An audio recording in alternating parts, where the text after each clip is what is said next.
হে everyone, তো দেখো বেরিয়ে গেছি তোমাদের সঙ্গে আজকে শেয়ার করবো আর কি সুধীরবাবু নার্সারি যাওয়ার লোকেশনটা কিভাবে যেতে হবে।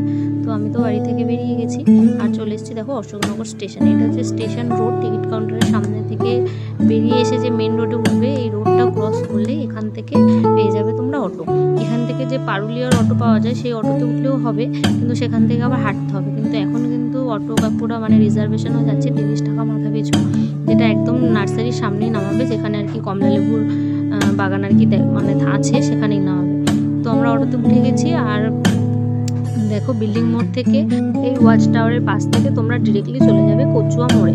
তো শর্টকাটে বলে দিই, যেটা হচ্ছে মানে কাঠি বাবার মন্দিরে যাওয়ার যে রাস্তাটা, সেটা সবাই জানো। এটা কিন্তু কাঠি বাবার মন্দিরের সামনে থেকেই যেতে হবে। তো 19 নম্বর কাঠি বাবার মন্দিরের রাস্তার সামনে থেকে একটু সোজা গেলে অ্যাকচুয়ালি জায়গাটার নাম হচ্ছে কেওসা। তো কেওসা নামবো বললেই অটোওয়ালা নামিয়ে দেবে। তো এখানে দেখো চলে এসেছি আমরা। আর এখানে কিন্তু বাইরে অনেক মানে সবজি মার্কেট বসেছে, অনেক বাজার আর কি করে নিয়ে আসতে পারবে টাটকা সবজি, একদম মানে জমি থেকে তুলে আনা ফুলকপি, বাঁধাকপি, গাজর সব কিছু বিক্রি হচ্ছে, ব্রকলি। তো তারপর আর কি চলে এসেছি 10 টাকা টিকিট কেটে দেখো ভেতরে ঢুকে পড়েছি। আর আমরা ভিডিওটা একটু লং হবে, তবুও তোমরা দেখো। আর এখানে কিন্তু শুধু কমলালেবু আছে যে তা না, এখানে কিন্তু প্রচুর সবেদা মানে বাগান আছে, যেগুলো মানে সবেদাগুলো কিন্তু একদম কাঁচা।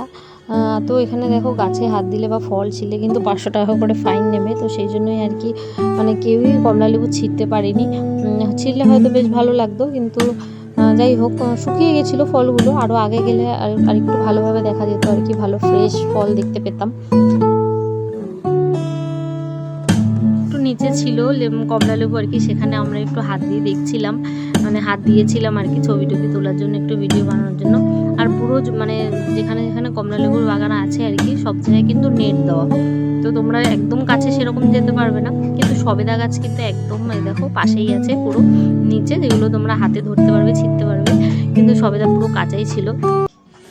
তো যাই হোক, মা, মাসি, দিদি আর আমার সঙ্গে যেহেতু একটা ছোট্ট পুচকে ছিল দিদির ছেলে, তো ওরা তো খুব খুশি হয়। আর একটা জিনিস ছিল, এটা দেখো এই যে কাঁটাবিহীন আর কি বেল গাছ।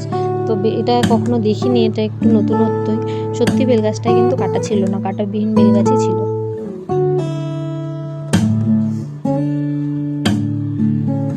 তোমাদের কেমন লাগলো ভিডিওর রুটটা কিন্তু জানাবে। আমাদের তো কমলালেবু দেখে ভীষণই ভালো লেগেছে, হয়তো আরও আগে গেলে ভালো হতো।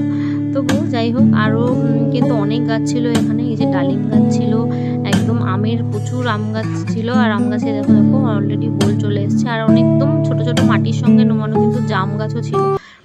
আর একটা গাছ ছিল, সেটা হচ্ছে এই যে করসল গাছ, যেটা ক্যান্সারের ওষুধ তৈরি হয়। তো এটা কখনো দেখিনি, এই গাছটাও দেখা হয়ে গেল। তো আর বেশিক্ষণ দাঁড়াইনি আমরা, তারপর বাইরের দিকে বেরিয়ে গেছিলাম। আর বাইরে ছিল এরকম সর্ষে ক্ষেত, অনেকটা জায়গা জুড়ে সর্ষে ক্ষেত ছিল, এবং জমিতে না ফুলকপি মানে কেটে সঙ্গে সঙ্গে সামনে মানে বিক্রি করছিল একটা কাকু, একদম ফ্রেশ ফুলকপি। এই যে দেখো, তো সেগুলো অনেকেই কিনছিল, অনেক কম দামে পাওয়া যাচ্ছিলো। তো তোমরা গেলে এরকম ছোট্টখাটো একটু বাজারও করে নিয়ে আসতে পারবে। তারপর আর কি আমরা একটুখানি খেয়ে নিয়েছিলাম এই ভাইয়ের দোকান থেকে ভুট্টা। আর ভুট্টাগুলো একদম ফ্রেশ ছিল, একদম দেখো কচি ছিল ভুট্টাগুলো, নরম নরম। বাবা কেমন খেতে ভুট্টা? দারুণ। তারপর একটু সন্ধ্যা হয়ে গেছিলো, আমরা বাড়ির দিকে রওনা দিচ্ছিলাম, টোটোতে উঠে গেছিলাম। ওখান থেকে আমরা কিন্তু রিজার্ভ করেই এসেছিলাম, মানে বেশি নেয়ও নি, রিজার্ভ করে এক টোটোতে একদম বাড়ির সামনে চলে এসেছিলাম। আসার সময় একটু সবাই মিলে ফুচকা খেয়ে নিয়েছিলাম। তো চলো, ভিডিওটা কেমন লাগলো জানিও। টাটা।